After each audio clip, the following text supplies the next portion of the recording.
మనకి నిన్న లార్డ్స్ వేదికగా డే 2 కంప్లీట్ అయింది కదా. మరి ఈ డే 2 కంప్లీట్ అయిన తర్వాత శుభ్మన్ గిల్ ఒక రికార్డ్ క్రియేట్ చేశాడని చెప్పాలి. ఎందుకంటే నిన్న శుభ్మన్ గిల్ చూసుకుంటే మొత్తం 16 రన్స్ చేశాడు కదా. అయితే దీంతో విరాట్ కోహ్లీ రికార్డ్ని బద్దలు కొట్టి పక్కన పెట్టేశాడు. మరి విరాట్ కోహ్లీ రికార్డ్ ఏంటంటే మనకి ఇప్పటి వరకు ఇంగ్లాండ్ సిరీస్లో అత్యధిక పరుగులు చేసిన ఇండియన్ కెప్టెన్ ఎవరైనా ఉన్నారా అంటే ఫస్ట్ ప్లేస్లో రాహుల్ ద్రావిడ్ ఉండేవాడు. అతను ఒక సిరీస్లో ఏకంగా 602 రన్స్ చేశాడు.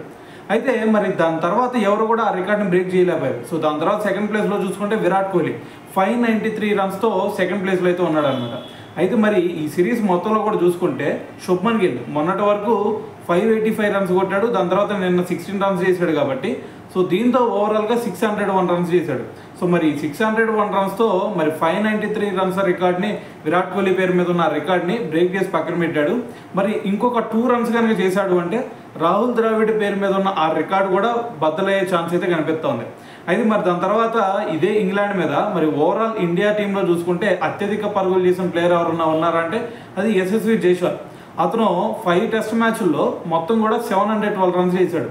మరి ఇంకొక 112 రన్స్ కనుక శుభ్మన్ గిల్ చేశాడు అంటే మిగతా టెస్టుల్లో అతను జైస్వాల్ రికార్డు కూడా బ్రేక్ చేసి ఇండియన్ టీం తరఫున ఇంగ్లాండ్ సిరీస్లో అత్యధిక పరుగులు చేసిన ప్లేయర్గా కూడా ఒక రికార్డు క్రియేట్ చేసే ఛాన్స్ అయితే ఉందన్నమాట. సో మరి రాబోయే 2 మ్యాచ్ల్లో మరి శుభ్మన్ గిల్ ఈ రికార్డ్ని బద్దలు కొట్టగలుగుతాడా లేదా? సో దీని గురించి మరి మీరేమనుకుంటున్నారు అనేది కూడా తెలియాలి కదా. సో అందుకే కింద కామెంట్ చేసేయండి.